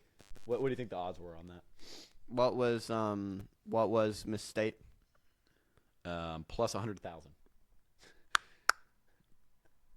45. Oh my gosh. Really? Plus 46,000. No. You actually almost drilled No. that, bro. Yeah, Vanderbilt's at plus 46,000. Again, not a team that I think is playoff bound, but they are better. They're better at least. So shout out to Vanderbilt. Clark That's what I'm Lee. saying. They're not going to make the playoffs, but they can win games. Diego Pavia, a guy that I would love to have on. Okay, I'm going to ask you a question. One guy, one SEC player, if we could get him on the pod right now, I called him. I was like, yo, come on. He's I'm not definitely Charback. biased. Who would it be? John Mateer. I'm Okay, definitely John biased. That's a fair answer, though. That's a new SEC guy. That'd be a good conversation. I think mine might be Barryon Brown. Like, that would actually be elite. If he was like, no, chill out. If he was sitting, like, think about if we, in studio, Okay. everything, who would you still picking John Mateer? If he flew out and was like, what up, man? What's up, man? What up? Like, all that stuff. Yeah, Okay. absolutely. You know, Mine how might be happy I'd Nico, actually. So you know that how might happy I'd be? that'd be a fair question. How about? Okay, I'm gonna tell you a guy. Okay. I'm gonna tell you a coach. You tell me if you would have them on the podcast or not. Uh-huh. Eli Drinkwitz. No, no, absolutely not. We're not drink fans. If over you're here. new to the down south, or if you're new to the me and Ben, not big Drinkowitz guys. Don't hate Missouri or the institution or Dennis Gates and the basketball team or anything. No, I hate Missouri. Not okay. Not big drink fans. I'll just say that much. No, I hate their fan base. Sorry. Mark Stoops. Yeah, I'd bring him on. I like his brother. Okay. If we had to pay them money to come Oh, on. absolutely not. Okay. It's not worth our time.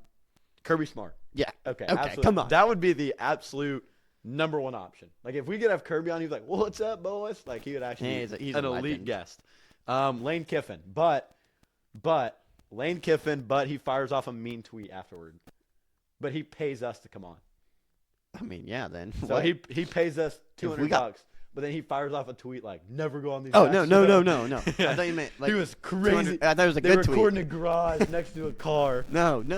Okay. They don't know about the car either. Hugh Freeze, Yeah, I did. Shane Beamer, but he's fired up. Max fired upness. Oh, at who did he met at? I can't remember. Oh, It was Brett Illinois, Bielema. yeah, Brett yeah. Bielema. And he was like, yeah. I like. He's a Like fun if guy. you said like, you remember that one time you were like, "Do you guys trust in Joe Milton this year?" to Dante. No. You wrote the question. I did. I didn't mean to make. Hindsight. You I screwed gave me you over. yeah, that was my bad. That You was told me- not. That I- was not intentional. That was like he didn't play under Dan Lanning, right? And you were like, no, he did, and he was didn't. like, "Yeah, I didn't get a play I was under Coach Lanning." Okay, what was I going to say? Oh yeah, but you asked him a question like, "Do you trust in Lenore's this year?" And he's like, "Are you out of your mind?" You would still have him on for free, no charge either way. Yeah, that'd be some good content. That would be unbelievable. That'd be good content. I think we'd go viral for that. They'd be like, Shane Beamer pops off on young podcaster. Okay, that's pretty much it I've got on what are the odds. Anything else? I'd bring Brent on. And Yeah. Hype. Yeah, I'd bring both those guys on. We'd have to clear some space for Hype if he came on. Don't bring Jeff Levy in here then. Yeah. Or Sam Jeff Levy'd have to sit in the car and call in. Sam Pittman. Oh, God. Yeah, he'd get into the refrigerator on set. Okay. Okay, anyways. Hide the food. College basketball, Reddit hot takes, and questions is the next segment. Okay. This is something that we like to do. We go over to Reddit, look at the questions, and kind of dive into some interesting conversation topics. Shout out to Notre Dame Irish. Yeah, they're up in the college football playoff right now. Just thought they'd get that. Lamont Butler. This is the take. Oh, yep. Yeah, Lamont I like Butler is the most important player in the country. This take is from sportsfanatic_001 over on Reddit. So if you want to, go see that, look at his profile, all that stuff, then feel free. But yeah, Lamont Butler transferred from San Diego State, played the national title a few years ago when they went and played UConn. A guy that is playing under Mark Pope right now, defensive guard, that I think is pretty influential to what they're doing. So I'll let you take the floor first, Ben. He's a guy that can play. Great defender, had his time as an Aztec and was really good. So your take on Lamont Butler, is he the most important player in the country? No. I agree. No, I think he's the most important player on that team. I don't think he's the most important player in the country. And it's not necessarily a shot at him, but when you're the 9th best team in the country, it's not really like, everything's on you. And while necessarily I understand whatever you're thinking, I don't know if Janai Broom is even the best because they've been perfectly fine without him. Yeah. I would not give him most important player in the country, but he is still really good and really important to that team. Man, that team, man. It's a fun team though. And they don't really play defense, but it is interesting to try and find it. Like, I still think Auburn's the best team in the country. Yeah. I will say that. I think they're the best team. Missing Janai Broom and playing like this is off the chain. Hey, maybe we can get JP on. That'd be elite, little Auburn guard, Burrow connection. But either way, Janai Broom been a guy. You don't have a bro connection with JP Pagee. Just lock in. I could get his phone number right now. Yeah. I think you could. I think I could too. If I was like, I would have to break down the situation. He also just doesn't really Yeah. do much for him. No, he doesn't. But Lamont Butler is a good player. This team is dangerous, though, Kentucky in general. Kobe Bray as a shooter. Jackson Robinson comes over from BYU. Nasty. Who was good last year, good in the tournament, although they lost to Duquesne. And I They think Mark Pope, sold that game. That made me so mad. Yeah. Mark Pope and the offense that they run, it's hard to beat, man. And they've looked really good offensively. Again, defensively, kind of why I would take some of these, whether it's Auburn, Auburn, some of these other teams, I would still take over them. But offensively, man, it's hard to find somebody to beat them. And if Lamont Butler's going to dial in and play defense and make them a national title contender, then okay. But I just don't see him at that point. And again, not the most important player in the country, but we do agree. I mean, he's a heck of a player, sure. and definitely helps out Pope and company. All right. How did the SEC become so good at basketball all of a sudden? This is from OK_det_4338. The top comment on this is money. The top comment on this is money. And I believe that's a good conversation topic. You talk about, NIL deals, transfer portal that players Mark Pope was able to bring in, the players Calipari is able to bring in, Rick Barnes brings in Chaz Lanier. Like in the past and in previous years where you didn't have NIL and a lot of funds, this is more than likely a conference that is down. But you're able to bring, like, the top players are transfers. Lanier, North Florida transfer. John I. Broome, Morehead State transfer. Like, a lot of these guys are transfers. Kentucky's whole team is built of transfers, and that's just college basketball as it is right now. So that top comment, spitting facts, Ben. You can say that much. I definitely would say so. And it's so hard these days to be like, no, it's the culture when it sometimes isn't. And, people can get true freshmen like Trey Johnson, like Todd Pettiford, but those you never really know these days if they're going there for money, if they're going there to for the coach or anything like that. It's such an interesting thing where money's the answer. Money's the simple answer, and it's why the SEC has grown so much. But I think it's also just the flow of people noticed this was the move, and so now everybody's going to go to the SEC, going to play some top level basketball. Because why not? It's the most enjoyable thing to do. And, if you ask guys like Janai Broome, guarantee you he loves playing in the SEC. Yeah. Guaranteed he loves the competition. And so when the competition just keeps getting better and better, you want to keep getting better and better too and going to the teams like that. Yeah, I mean, you talk about Rick Barnes' statement after Tennessee lost to maybe Florida, or maybe even if they won. No, they won. And Lanier didn't play particularly well, and he said, you're paid to play. Like, you are paid to come here and make shots, so start hitting shots or start working harder to hit shots. And it was weird, man. That's just the type of college basketball and college football and college sports landscape that we live in now, where these guys are paid to play. They're paid to perform. People put their hard-earned money into NIL funds and collectives, and a lot of boosters put their money into this to see the teams win. So, yeah, the SEC has a lot of money, man. You talk about, some of these top programs like Kentucky, like Auburn now, like, some blue bloods in the SEC, and there's some blue bloods in other conferences. But this year in specific, the transfer haul that the SEC brought in with the money that they have is one of the reasons that, they've become so good. Because Kentucky's going to be tough to beat, and a lot of those guys weren't in the Kentucky uniform last year. Even Andrew Carr transfers in. Like, they're pretty much built from the bottom, or built from, the top of other college basketball teams to come to Kentucky and play. So, yeah, anything else on that question, Ben? No. All right, this is a very intriguing topic. This isn't even specifically SEC. This is the one time I wanted to branch out because it was such like a kind of cool question that I thought. What would the 2024 Montverde Academy team be ranked if they all went to the same college? This is from Petey Jones, RB1 on Reddit. That's Coop Flag, right? That's Coop Flag. That's Derek Queen. That's Liam McNeely, who's been ripping it up at UConn, and especially Coop Flag, man. He's been going crazy at Duke. I don't know record-wise, but I think it's a easy tournament team. Like, easy tournament team, easy Sweet 16 team. Depends on what conference they're in. Derek Queen has been balling at Maryland. Depends on what conference they're in. If they're in the Big 12. I don't know. The Big 12 is pretty good. But I think, dude, they would be so good. No, they would be so good. Dude.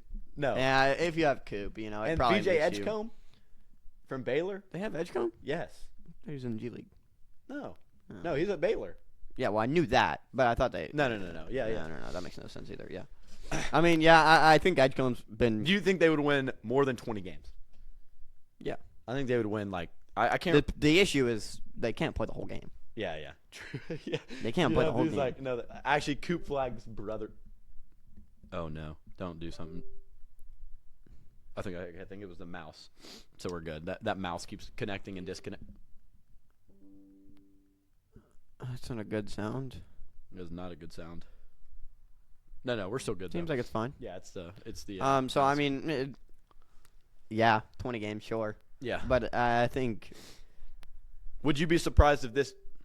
Goodness gracious, Andrew! What is happening? No, we're so. I think this is a young team, no matter what, though. Yeah. And when we just talked about veteran leadership mattering so much, it's a young team, and that plays into stuff. and so I don't think they would win a natty. I don't think they do anything like that. Yeah, but I yeah, agree. they could definitely maybe make a run. What's this thing called? It's an adapter. Dongle? What? I think that's what it's called. That's not a dongle. That is definitely a dongle. No, it's not. Take this. Not. Dude, Don't go near that again. Dude, piss him off with that question. Dude said, "What are you talking?" It's like an adapter thing, and you just called it a dongle. I think it's called a dongle. No, it's Look not. it up. Okay. Look up Acer dongle. That's what it's called. That's a thing. Yeah. It's just a docking station. No one calls it a dongle. I guarantee. No, because this is what a dongle is. Okay, but that is a thing. You're acting like I just made something up out of Because thin it sounds made up. You're like, what are you talking about? Yeah, I was. No, but seriously, that Montverde team would be dangerous. It would be. Liam Like, McNeely's seriously, really good. like, really. Okay, stop. But no, for real, they would be quite the team, quite the roster. McNeely can shoot. Coop Flag obviously has had his fair share of highlights and big time moments as a Blue Devil. So yeah, that'd be certainly interesting. Good question. Thought I'd come up here and propose it. So what are we agreeing on? Like round of 32 team or what? I think they could. Nah. Yes, they could, dude. Cooper Flag is nasty. So what did Cooper Flag do against Kentucky when they needed him most? He folded, but Exactly. That's why I don't think that he could do something in the tournament. but That's all the tournament's about. all right, when they win the national, It's about title this Lamont year- Butler and Janelle Davis hitting clutch shots. John L. Davis plays for Arkansas. They are not going Not to the tournament. in the past. Not Oh, now. you're saying like at FAU? Yeah. Okay, I Not see. now. I see. And Jack Golke going out there knocking down shots against did. Kentucky. So did. yeah, I don't know. Maybe And you're right. Calipari. Maybe you're right. Maybe you're right. Okay. Anyways, all right. Last segment that we've got on today's episode is just current state of SEC basketball. Let's talk about standings. You know, the new AP poll came out today. That's definitely an interesting conversation topic. Recap some of the games that went down in the past and things like that. Ben, I'll let you start. We can just kind of run through SEC basketball. If you stay tuned to this part and you're a big SEC basketball fan, or if you're not, stay tuned. Keep locking in. And, yeah, we're here talking SEC basketball. It's already in the first quarter. Holy smokes. Yeah, I know. It's been 2 drives. They're running the frig out of the football. That's what it is. I mean, SEC basketball is in such a fun state right now to where it's almost anyone's game unless you're playing Auburn. And so it's been exciting to watch. And I think all these teams are so good, and even the bad ones with really good players. You can always watch something when you're watching SEC basketball. And so it just makes it so enjoyable. Easily the best conference in basketball right now. Let's see. They've got 1, 2, 3, 4, 5, 6, 7, 8, 9 teams ranked in the top 25. I forgot we're on video now. Some nasty snot. Just, No, in the true. past, in the podcast, I would have just acted like that never happened. But So sorry. 9 teams in the top 25, and Georgia was just in it. Vanderbilt might soon if they continue to win, and even teams like Oklahoma, where, I mean, you keep on winning, you could do something. But then when it comes down to the SEC, it's just a dogfight, and so you're going to lose games. You're going to lose games. It's simple as that. Tennessee's not going to win all their games. Alabama's not going to win all their Definitely not. games. Auburn's probably not going to win all their games. So, I mean, I think it's just fun to watch. It's must-watch basketball right now, and when it comes down to the conference, I think the games that they're playing right now are going to build them for the championship and for the tournament. Yeah, no doubt. So the first team in the conference right now is Auburn. Obviously, they've been without Janai Broom, 17-1 right now, and then Alabama slots in there at number 2, 15-3 record on the season to this point. Just beat a Kentucky team 2 days ago that we've talked about highly. Right, they're a really good team, and Alabama came in there with Mark Sears and knocked them off. Nate Oates, Grant Nelson. Don't discredit Grant Nelson. Yeah, for sure. And we'll definitely dive in deeper to Alabama basketball as we get deeper into the pod. But I'm a big Nate Oates guy. I think he's a great coach. Developed some good pro talent. You would. I do like Nate Oates, dude. He came from a math teacher to the coach at Buffalo to the coach at Alabama, and now he's making Final Fours and stuff. You Good for him. Gotta Good for respect him. it. But they also beat Texas A&M on the road, and then they beat and then they lost to Ole Miss. So that is one of their SEC conference losses. They blow out South Carolina by 20 a couple weeks back. But most recently, this Kentucky team goes down to Alabama in Rupp. And just got to give credit to Alabama, man. A 102-97 dub. We can quickly recap that Crazy game because Grant Nelson had a double-double. That's what I'm saying, dude. Grant Nelson's a really good player. And Oh, here's Oklahoma transfer Otega Owe leading the Kentucky Wildcats in scoring. he's not that good. He had 21 and 6. He's not that good. I don't think he's that. I just said he's He can't better than shoot. scoring. He can't shoot. In my You'd be opinion. happy to have him, though, wouldn't you? Yeah, I might take him. Yeah, I might take him. Also, he's a good player, so Yep. don't take much away from him. He yammed on a guy. I Was wasn't that? taking anything You're away taking a lot from of credit from him. You are taking. Was the this the credit game from he dunked on the dude? Maybe. Or was it the other one? One of the games he absolutely threw it down on a guy, and it was Yeah. disgusting. Yep. I understand Alabama's really good, and I think Alabama is, if someone had to contend for Auburn, in my opinion, it's this Bama team. It's Grant Nelson and Mark Sears. Absolute game changers. They can really do whatever they want. This Kentucky team is really good, but, I mean, they need to make a lot of threes to win games, and, they made 11, so you can't really take anything from that. But when you're getting outshot, I don't think the Kentucky team wins the game. Yeah. They really can stretch the floor. So that's a real plus that they have, besides Amari Williams, who doesn't really like to shoot. Yeah. And Brandon Garrison actually can shoot. Yeah. So this team, they can stretch the floor. Any of their players can score. They've just got to get things going, and I think it really this game just comes down to Alabama being the better basketball team. Yeah, for sure. And I mean, Alabama's just got a lot of guys that can do it all. Muhammad Diabate finishes that game with 8 and 8. Got to the free throw line a solid amount. Clifford Omarui, transfer from Rutgers, goes 5 for 7 from the field, has 12.7 boards. Like, when you got guys that can just do it all, they can rebound, they can shoot the ball. And Mark Sears gets hot. He's smoking hot from behind the line. Pause, and he can really do it all. So Grant Nelson has his stinkers. That is a certified fact. He's got some games where he doesn't perform to the utmost of potential, but he's a great player, and when he needs to get the job done, he clearly got the job done there against that Kentucky team, who, in my opinion, is a prime contender for the league title. All right, the next team I want to get to is the Auburn Tigers, because they played a barn burner with Georgia. They did. A game that wasn't particularly close until the final couple of minutes. Weirdest ending possible. And, yeah, for sure. Tahad Pettiford, 24-3-2. Asa Newell is going to be a lottery pick for Georgia. That's another Montverde guy, by the way, that we didn't mention, who had a double-double in this game against the best team in the country. So shout out to Georgia for fighting back in this game. Mike White has done a great job at Georgia, kind of brought them out of the gutter, and right now playing really good basketball. Yeah, for sure. This game they definitely could have won. I guess the ending of this game was so weird. Yeah, I don't know if you were in a game or wasn't able to watch it. No, it I was saw it. so weird. Yeah. I mean, a ton of last second stuff went on. Sure. Good for Auburn to hold it down, even though they did. There was a shot to tie it, and he just left it short. Can't leave that short. But yeah, Asa Newell didn't have the greatest game. He's still a really good player, and he's a guy that'll, like you said, be a lottery pick. But Auburn, without Janai Broome, Tahad Pettiford is the best freshman in basketball. Yeah, he's hooping right now. He for is sure. Unreal. 24 points out of him. Unreal. I saw him, the windmill dunk that he put on against somebody. Yeah. It doesn't really matter, but Still nasty. He's got a bunnies. highlight play. Yeah. This Auburn team is able to win against anybody with anybody. And right now, even with guys that hold it down like Chad Baker-Mazara, they're just such a good basketball team. And a lot of credit to Georgia. They kept it real close and, almost won this game. But Auburn's just it comes down to coaching and Auburn just being a better basketball team. Yeah, Pearl has this team playing some really good basketball. Absolutely. Undefeated in the Southeastern Conference. You want to talk about, obviously, Janai Broome probably going to be on the wooden watch list late in the season. But Chad Baker-Mazara goes 3 for 6 from behind the arc.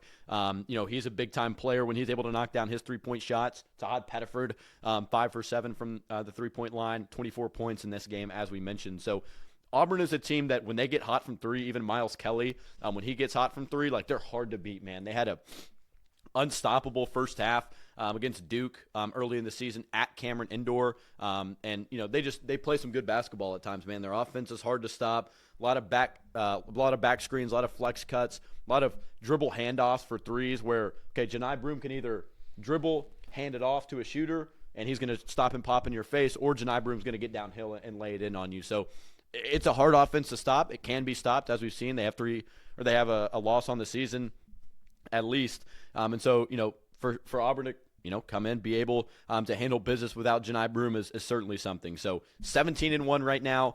The guys are balling. We talked about Tennessee Vanderbilt a little bit. The last game I have to mention, I don't know if you want to bring anything up, but that's going to be the Ole Miss Mississippi State, I guess the Egg Bowl of basketball that went to OT, where the Mississippi State Bulldogs knock off the Ole Miss Rebels. Ole Miss coming off a win against Alabama that we kind of mentioned a little bit earlier, but they followed up Mississippi State here 84-81, an overtime game that I didn't catch much of, but Jaheim Brakefield, Oh my God. 20-7 for Ole Miss. What? You know who's going off for Ole Miss right now? Who? Malik Dia. Yeah, I know. I saw an Ole forgot Miss. about that. I saw an Ole Miss account that said Malik Dia can hoop, and I was like, oh, I he must be balling. Forgot I about mean, that. he had 8 and 2, so I mean, it's not like he was like Okay, but he's averaging unconscious. 10 right now. Yeah. No, he's a good player for sure. Unreal. Shout out Belmont legend. Yeah. Belmont legend. Cade Tyson's not doing that. Definitely not. He's barely seeing minutes. Yeah. Yeah, this Ole Miss team is really good, and they've been able to do stuff with Sean Badua, with Jalen Murray, and defensively they're really stout. You know, they average 10 steals a game. They're able to shoot the ball. So a really good Ole Miss team that's poised to win a lot of games and upset teams like Alabama. Miss State is still a really good basketball Tennessee's team. got Miss State this week. Not looking forward to it. Are you scared? I think that. You Yeah. worried? I'm terrified. Not gonna Okay. lie. No, it's okay. It's at okay. TBA, the bowling arena. So we'll see. It's okay. I mean, once again, you could say you say it so much, but this team's also really good. Josh Hubbard has been unreal for him, and so Man, he can hoop. Yeah. all of these teams have really good players that can upset you at any moment, that can go off for 25 any moment, and it's just so scary as an SEC team. You've got to prepare. You've got to come in every week with a thing and a plan, a game plan. Yeah. And if you don't, it's going to backfire on you. Some dude is going to come out of nowhere and absolutely torch you. So coming with a plan, coming with, ready to play is so huge in the SEC, and these teams are definitely putting it to show. Yeah, for sure. For sure. I feel like Matthew Morrell, their shooting guard's been there for 95 years. He had 15 and 4 against the in-state rival Bulldogs. But Mississippi State's going to be a team who's a top 5 seed probably, which is So a little crazy. bit weird. I mean, I think they were an 8 seed last year, so they continue to kind of climb the ladder. Sorry, I couldn't get that out. Okay. But, yeah, that's pretty much all I got. I watched Oklahoma and Texas this past week, man. Trey Johnson, I know they're not Lethal. off to the best of starts. Lethal. He can play, man. He can shoot from anywhere on the court, get to the rim a little bit. Even the Creighton transfer, Arthur Kaluma, plays a pretty significant part there for Texas. So, yeah, I like what Texas is doing. I know they're not playing too well. They can clean some things up. But, yeah, Caden Shedrick, my least favorite player to watch in the SEC, I will say. Yeah, I don't like Texas at all. Yeah. But no, that team and Trey Johnson didn't even have a good game, and he went off, or he saved them to end it, kind of put him in the right position. And one of their guards had a really good game. Something Pope, it might be Marcus Pope. Jordan Pope. Yeah, he can play. Absolutely shooter. Yeah. He was going off against Oklahoma. He's been really good. I think, and once again, it's just like anybody can win. And these teams have dudes where, I mean, Oklahoma should have won this game, but Marcus Pope just kept them in it.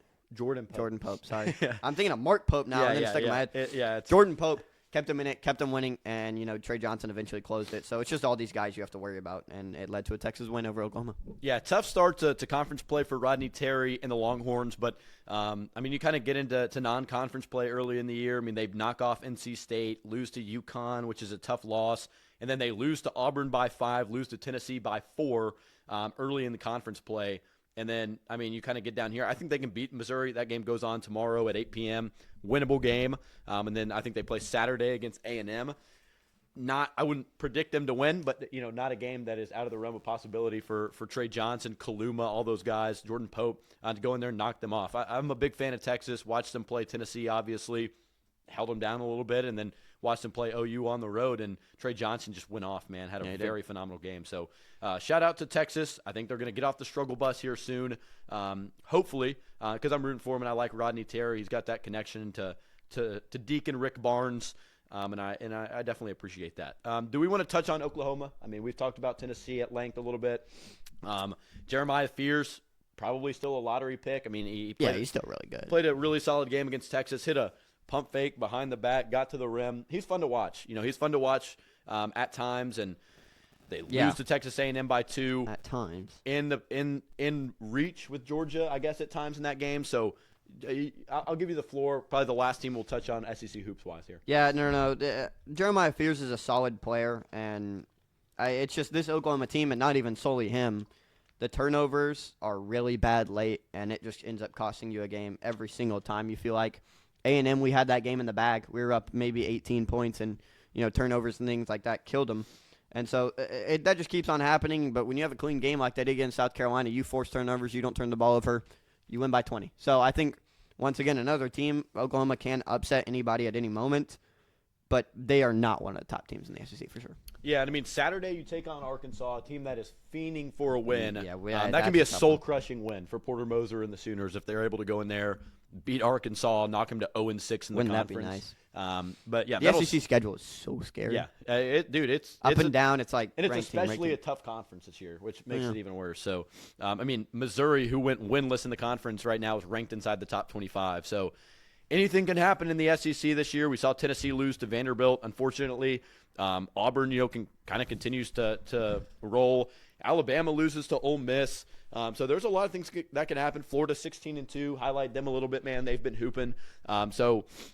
Yeah, SEC basketball in a good place. One of the tougher conferences in the country. Multiple lottery picks on the floor at times in some of these marquee games. So that's all I've got on SEC basketball, hoops, all that stuff.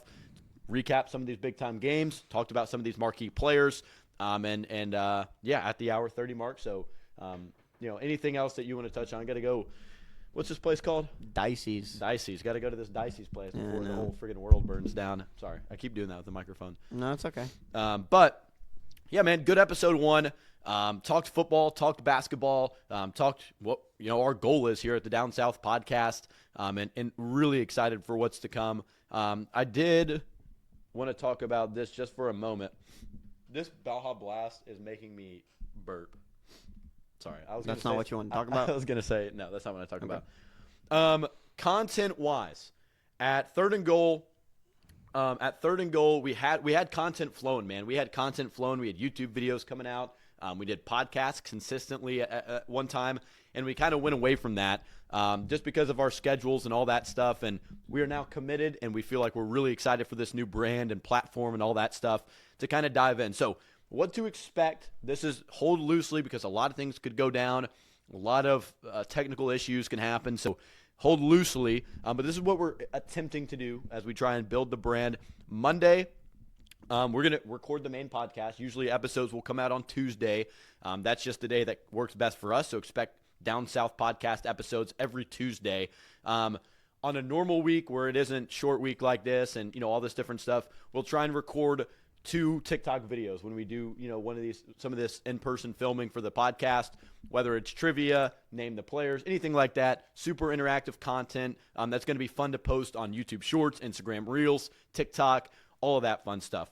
Tuesday, I mentioned the episode will come out, YouTube, Spotify, Apple Podcasts. Make sure, keep up to date. If you like the podcast, leave a 5-star review over there. And then we'll have our 2 short-formed videos released on Tuesday. And so we'll let those go throughout the times in the day. You'll have a TikTok video, 2 TikTok videos from us, and the main podcast. So a lot of stuff going on Tuesday. Wednesday, if we have a guest on the podcast, which we are definitely going to attempt to do, it's going to be weird because we're kind of filming for multiple different outlets right now, and it's going to be tough. But if we have an interview, that interview will go out on Wednesday, and then I'll have an 8 to 10 minute video out on Wednesday from what we think, me and Ben think is kind of the best episode, the best segment of the podcast. So if we think that's the SEC recap, then we'll have an 8-minute video of the SEC recap on the YouTube page ready for you guys to view if you can't catch the full form episode.